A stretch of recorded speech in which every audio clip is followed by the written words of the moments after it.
How to turn on or turn off mirror my video on Zoom meeting. Hello guys, in today's video I'm gonna show you how to turn on or turn off mirror my video on Zoom meetings.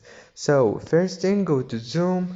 Now you need to go to here in more option and choose the first option right here. It's meeting.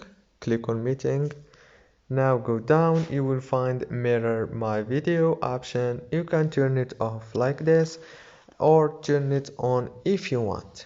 If this video was helpful for you, please don't forget to like and subscribe, and thank you so much for watching this video until the end. Thank you so much and see you in the next video.